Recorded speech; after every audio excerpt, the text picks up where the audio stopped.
Hello everyone, welcome back to my channel. This is Jancy. आज के वीडियो में हम बात करने वाले हैं state nursing council registration number में करेक्शन रिजेक्शन का पूरा सोल्यूशन। ठीक है, इसमें अगर आपका रजिस्ट्रेशन नंबर में प्रॉब्लम है और अगर रजिस्ट्रेशन रिजेक्ट हो गया है तो क्या करना है, रिजेक्ट होने के कंडीशन में कौन कौन से डॉक्यूमेंट्स आपको लेके जाने हैं, और उसके बाद हमारा रीसेंट एक्सपीरियंस क्या है आपके लिए। ठीक, अगर रजिस्ट्रेशन में करेक्शन करना है तो क्या करना होगा आपको, करेक्शन की फ़ीस कितनी है, डुप्लीकेट रजिस्ट्रेशन कहाँ से बनवाना है, कहाँ से करेंगे अप्लाई आप लोग, करेक्शन के लिए पेमेंट कैसे होगा, और अभी करेक्शन करें या रजिस्ट्रेशन नंबर आने का वेट करें। बहुत सारी जानकारियां हैं और बहुत सारे स्टूडेंट ये भी पूछ रहे हैं कि नॉर्जेट फॉर्म भरने में कौन कौन सी प्रॉब्लम होंगी अगर रजिस्ट्रेशन नहीं आ रहा है तो। रजिस्ट्रेशन फॉर्म भरते समय सबसे बड़ी सावधानी क्या आपको बरतनी है, यूनिवर्सिटी नेम और कोर्स डेट ध्यान से भरना है। सारी चीज़ें मैं आपको इस वीडियो में बताने वाली हूँ, तो वीडियो से इन तक जुड़े रहिए। चलिए वीडियो को स्टार्ट करते हैं विदाउट एनी डिले और एक एक पॉइंट के बारे में बात करते हैं। और मैं आपको वीडियो स्टार्ट करने से ये भी बताना चाहती हूँ पहले कि मैंने इससे रिलेटेड एक प्लेलिस्ट बना दी है, उसको आप जाके हमारे चैनल पर विजिट करके देख सकते हैं। रजिस्ट्रेशन नंबर से लेकर करेक्शन से लेकर मार्कशीट, डिग्री, प्रोविजनल डिग्री, हर एक डिटेल्स आपको हमारे वीडियोस में मिल जाएंगी, तो जाके आप फटाफट से विदाउट एनी डिले देखिए। चलिए वीडियो को स्टार्ट करते हैं बिना किसी डिले के। ठीक है, लेट स्टार्ट द वीडियो की तरफ बढ़ते हुए सबसे पहले पॉइंट हम बात करना चाहते हैं रजिस्ट्रेशन में प्रॉब्लम अगर है तो। अगर स्टेट नर्सिंग काउंसिल के रजिस्ट्रेशन नंबर में आपके साथ कोई प्रॉब्लम हो गई है, जैसे आपका रजिस्ट्रेशन रिजेक्ट हो गया है, नाम में कोई गलती हो गई है, नाम के आगे कुमारी लग गया है, एड्रेस गलत मेंशन हो गया है, या रजिस्ट्रेशन से रिलेटेड कोई भी करेक्शन करना है, तो आज के वीडियो में मैं आपको पूरी प्रोसेस बताने वाली हूँ। अगर आपका रजिस्ट्रेशन रिजेक्ट हुआ तो इसका जो है सलूशन हम आपको प्रीवियस वीडियोस में ऑलरेडी बता चुके हैं। अगर रजिस्ट्रेशन रिजेक्ट हो गया है तो क्या करना है आपको, अगर आपका रजिस्ट्रेशन रिजेक्ट हो गया है तो आपको state nursing council nurses and midwife council के ऑफिस पर जाना पड़ेगा। जो स्टेट नर्सिंग काउंसिल का एड्रेस है वही आपको विजिट करना होगा। ठीक है, और ये जो है जगह बहुत ही ज़्यादा दूर नहीं है। अगर आप चारबाग उतरते हैं तो वहाँ से लखनऊ चारबाग में लगभग 5 से 6 किलोमीटर की दूरी पर स्टेट नर्सिंग काउंसिल है। ठीक है, आजकल आप डायरेक्ट रैपिडो या दूसरे अवेलेबल ट्रांसपोर्ट का भी यूज़ करके वहाँ तक जा सकते हैं। अब अगले पॉइंट की बात करते हैं, रिजेक्ट होने की कंडीशन में कौन कौन से डॉक्यूमेंट्स ले जाने होंगे आपको। ठीक, अगर आपका फॉर्म रिजेक्ट होता है तो मैं आपको पहली बात बताना चाहती हूँ कि अगर आप सारी चीज़ें ध्यान से नहीं सुनेंगे तो आपकी प्रोसेसेस मिस हो सकती हैं, तो प्लीज़ से हमारी बात एक एक पॉइंट आप ध्यानपूर्वक सुनिएगा। ओके, अगर आपका रजिस्ट्रेशन रिजेक्ट हुआ तो वहाँ जाते समय अपने सारे रिलेवेंट डॉक्यूमेंट्स साथ लेकर जाइएगा। आपके पास जो है रजिस्ट्रेशन से रिलेटेड डॉक्यूमेंट जो है, रजिस्ट्रेशन फॉर्म जो है, रजिस्ट्रेशन नंबर से रिलेटेड डॉक्यूमेंट जो है और बाकी रिक्वायर्ड डॉक्यूमेंट्स हैं, सारे लेकर जाइएगा। उन सभी को साथ लेकर आपको जाना है। वहाँ पर इन डॉक्यूमेंट्स की फ़ोटोकॉपी भी ले जाइएगा और डॉक्यूमेंट सबमिट करवाएंगे अगर जाएँ तो आप कर दीजिएगा।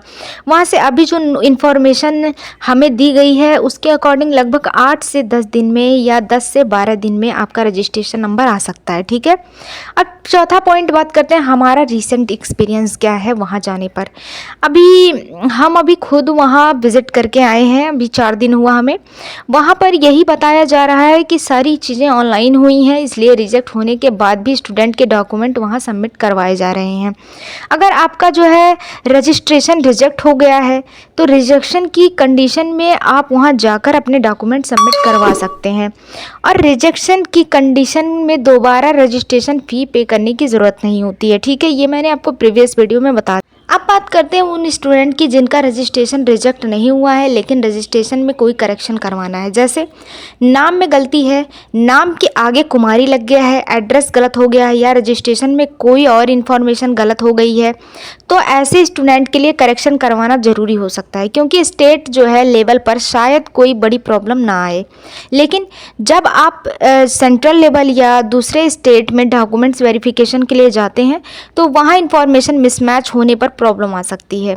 हमने ऐसे स्टूडेंट से भी सुना है जो ऑलरेडी वर्क फील्ड में है, यानी गवर्नमेंट सेक्टर में नर्सिंग ऑफिसर के तौर पर कार्यरत है।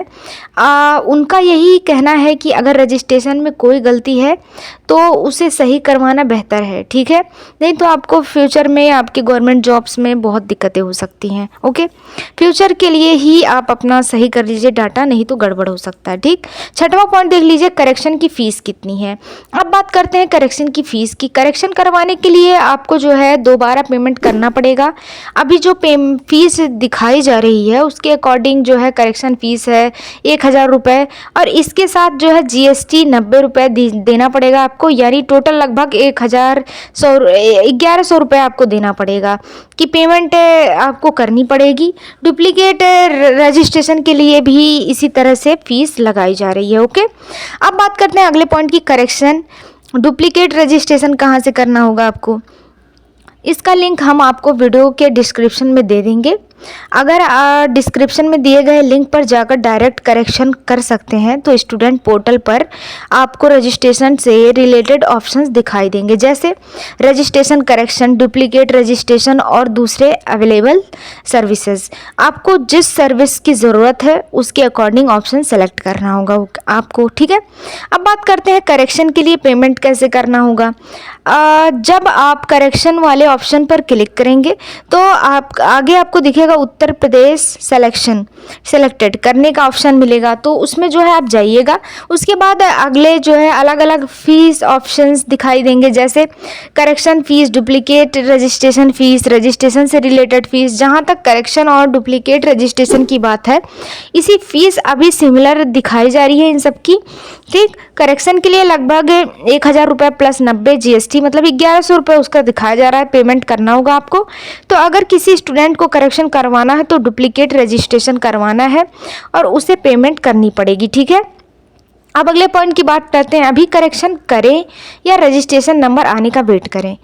अब मैं आपको बताना चाहती हूँ क्लैरिफाई करते हुए, अब सबसे इम्पॉर्टेंट बात ध्यान से सुनिएगा। अगर आपका रजिस्ट्रेशन नंबर अभी नहीं आया है या आया ही नहीं है अभी, और आपको लग रहा है कि इसमें कोई करेक्शन करवाना है, तो अभी करेक्शन के लिए जल्दबाजी में कुछ करने की ज़रूरत नहीं है। पहले अपना रजिस्ट्रेशन नंबर आने दीजिए। रजिस्ट्रेशन नंबर आने के बाद आप करेक्शन के लिए अप्लाई कर सकते हैं। करेक्शन होने में भी लगभग 10 से 12 दिन का समय लग सकता है, इसलिए पहले रजिस्ट्रेशन नंबर आने दीजिए, उसके बाद करेक्शन करवा लीजिएगा। ओके, अब अगले पॉइंट की बात करते हैं, नॉर्सेट फॉर्म भरने में कोई प्रॉब्लम होगी या नहीं। अगर आप नॉर्सेट का फॉर्म फिल कर रहे हैं तो रजिस्ट्रेशन नंबर आने के बाद जो है आप अपना नॉर्सेट फॉर्म फिल कर सकते हैं, क्योंकि वहां आपको रजिस्ट्रेशन नंबर की ज़रूरत होगी, ठीक है। बस रजिस्ट्रेशन नंबर की ज़रूरत होगी नॉर्मली, ठीक, सबसे मोस्ट इम्पॉर्टेंट। इसलिए अगर आपका रजिस्ट्रेशन नंबर आने में थोड़ा समय लग रहा है तो घबराने की ज़रूरत बिल्कुल भी नहीं है। रजिस्ट्रेशन नंबर जैसे ही आएगा आप उसे यूज़ करके अपना जो है फॉर्म फिल कर सकते हैं। अगला पॉइंट देखते हैं, इसके बाद अगर करेक्शन की ज़रूरत है तो करेक्शन के लिए अप्लाई कर सकते हैं। जी हाँ, कर सकते हैं, ठीक। अब 11th पॉइंट की बात करते हैं, रजिस्ट्रेशन फॉर्म भरते समय सबसे बड़ी सावधानी क्या बरतनी है स्टूडेंट को। अब एक बहुत इंपॉर्टेंट बात है, हमने पहले भी बताया था कि करेक्शन के मामले में काफ़ी ज़्यादा प्रॉब्लम होती है। कई बार ऐसे फॉर्म आते हैं जिनमें बाद में करेक्शन का ऑप्शन ही नहीं रहता है, ठीक है। इसलिए रजिस्ट्रेशन फॉर्म को पहली बार में ही बहुत ध्यान से भरिएगा। जो भी इंफॉर्मेशन भर सकते हैं उसे सबमिट करने से पहले एक ही बार नहीं बल्कि 2-3 बार चेक कर लीजिएगा, ठीक। अब 12th पॉइंट की बात करते हैं, university name and course date के बारे में ध्यान से अगर भरना है आपको तो, ठीक है। खासकर यूनिवर्सिटी और कोर्स कंप्लीशन से रिलेटेड इन्फॉर्मेशन बहुत ध्यान से भरिएगा। जैसे कुछ स्टूडेंट गलती से doctor Atal Bihari Vajpayee medical university का नाम गलत तरीके से पूरा लिख देते हैं, या कोर्स कंप्लीशन का डेट में गलत कर देते हैं, ईयर गलत डाल देते हैं। कुछ लोग जनवरी डाल रहे हैं, ऐसा हमारे जानने में आया है। कुछ दिसंबर डाल दे रहे हैं, या बिना सही जानकारी के 2025 डाल दे रहे हैं। उनको पता ही नहीं है किस ईयर में वो पास आउट हुए हैं। पूछते भी नहीं है कमेंट करके कि मैम क्या प्रॉब्लम है, ऐसे कुछ भी करे जा रहे हैं। अगर पूछने में आता है तो हम बता भी देते हैं, क्वेरीज अगर रहती है तो आपको पहले से देखना है कि आप रिजल्ट कब आया, आपका कोर्स कब कंप्लीट हुआ है, और उसी के अकॉर्डिंग सारी इन्फॉर्मेशन आपको फिल करनी है। जल्दबाजी में मत करिए प्लीज़ से, वरना गलत होने के चांसेस तो 100% हैं। अगर आपको किसी इन्फॉर्मेशन को लेकर डाउट है तो फॉर्म जो है सबमिट करने से पहले पूछ लेना, आप ज़्यादा बेहतर होगा आपके लिए, ठीक है। अब 13वां पॉइंट देख लीजिए, फॉर्म भरते समय खुद प्रेजेंट रहें। जहाँ भी आप फॉर्म भरिए या भरवाइए, किसी साइबर कैफ़े पे या कुछ भी, तो वहाँ पे आप प्रेजेंट रहिए। फॉर्म किसी दूसरे से भरवाने की ज़रूरत नहीं है। इन्फॉर्मेशन यही है हमारे तरफ से कि खुद वेरीफाई करिए उसको, ठीक है। करने के बाद अगर आप कोई भी गलती लगती है तो आप उसको अननेसेसरी प्रॉब्लम मत क्रिएट करिए, उसको सही करने का प्रयास करिए। एक्स्ट्रा पेमेंट देने की ज़रूरत नहीं है, ठीक है। आपको जो है हड़बड़ाने की ज़रूरत नहीं है, सब कुछ बहुत काम माइंड करके करना है। इसलिए सबसे अच्छा है पहली बार से ही फॉर्म भरिए, ठीक है। फॉर्म भरते टाइम आपको बिल्कुल भी पैनिक करने की ज़रूरत नहीं है। आराम से सारे डॉक्यूमेंट को चेक कर लीजिए 2-3 बार, फिर भरने का स्टार्ट करिए। अगर पहले ही गलत हो चुका है तो क्या करना है आपको, आपने पहले गलती कर दी तो अब अगर ऑलरेडी गलती कर दी है तो परेशान होने की ज़रूरत नहीं है। अगर आपका रजिस्ट्रेशन रिजेक्ट हो गया है तो स्टेट नर्सिंग काउंसिल विजिट करें और वहां आपके रिक्वायर्ड डॉक्यूमेंट सबमिट करें। रिजेक्ट होने की कंडीशन में दोबारा जो है फी पे करना पड़ सकता है इसमें, ठीक है। और अगर रजिस्ट्रेशन नंबर आ चुका है और उसमें कोई करेक्शन करवाना है तो करेक्शन के लिए आपको प्रिस्क्राइब्ड जो है फ़ी पे करनी होगी, जो उनके द्वारा बताई जाएगी आपको, ठीक है। अब 15वां बात है हमारी तरफ से क्या हेल्प है। अगर आपको रजिस्ट्रेशन नंबर से रिलेटेड कोई डाउट है तो हमने अपना जो है व्हाट्सएप है, हमारा जो है कमेंट बॉक्स है, उसमें आप कमेंट कर सकते हैं। इंस्टा है, फेसबुक है, टेलीग्राम है, आप वहाँ पे जा सकते हैं, विजिट करके देख सकते हैं रिलेटेड चीज़ें। आप वहाँ मैसेज कर सकते हैं। बहुत सारे स्टूडेंट हमें मैसेज करते हैं, अवेलेबल टाइम के अकॉर्डिंग हम रिप्लाई भी देने की कोशिश करते हैं।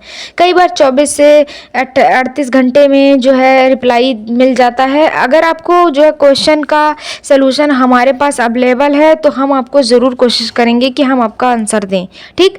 फाइनल इंपॉर्टेंट मैसेज क्या है, तो अगर आपका state nursing council registration reject हो गया तो घबराने की ज़रूरत नहीं है। आप स्टेट नर्सिंग काउंसिल के ऑफिस विजिट करिए, रिक्वायर्ड डॉक्यूमेंट्स और फोटो कॉपीज़ लेकर जाइए और वहाँ सबमिट कर लीजिए। अगर करेक्शन करवाना है तो रजिस्ट्रेशन नंबर आने के बाद करेक्शन के लिए अप्लाई कर सकते हैं। करेक्शन के लिए आपको दोबारा जो है पेमेंट करने की ज़रूरत नहीं पड़ेगी, लेकिन रिजेक्ट होने की कंडीशन में दोबारा जो है रजिस्ट्रेशन फ़ी पे करने की ज़रूरत नहीं है, ठीक है। और सबसे इम्पॉर्टेंट बात क्या है, रजिस्ट्रेशन फॉर्म पहली बार में ही बहुत ध्यान से भरिएगा तो आपको करेक्शन की ज़रूरत ही नहीं पड़ेगी। University name, course completion date, name, address और बाकी सारी डिटेल सबमिट करने से पहले अच्छी तरह से चेक करिएगा, क्योंकि बाद में करेक्शन का ऑप्शन हर जगह अवेलेबल हो यह ज़रूरी नहीं है। इसलिए एक बार में ही भरें, लेकिन बिल्कुल सही भरिएगा सारे डॉक्यूमेंट्स को, ठीक है। सो स्टूडेंट्स, मैंने आपको सारी पॉइंट्स को क्लैरिफाई कर दिया अच्छे से। मैं कोशिश कर रही हूँ कि सारी चीज़ें आपका ज़्यादा से ज़्यादा हेल्प कर सकूँ। अभी आप, मुझे भी पता है कि बहुत प्रॉब्लम में हैं। काफ़ी स्टूडेंट्स कमेंट करते हैं कि मैम बहुत दिक्कत है कि हमारा रजिस्ट्रेशन कैंसिल हो गया है। तो मैंने जहाँ तक कोशिश करी है मोस्ट ऑफ कि वीडियो के थ्रू आपको जो है अवेयर कर रही हूँ प्रॉपरली। सो हमारे चैनल को ज़्यादा से ज़्यादा सपोर्ट करिए और सब्सक्राइब कर लीजिए चैनल को और बेल आइकन को प्रेस कर दीजिए, ताकि सारी अपडेट आप तक जल्दी से पहुँचे और आप अपडेट हो सकें और सारी चीज़ें प्रॉपर तरीके से सही करें। Thank you for watching. मिलते हैं नेक्स्ट वीडियो में एक नई अपडेट के साथ।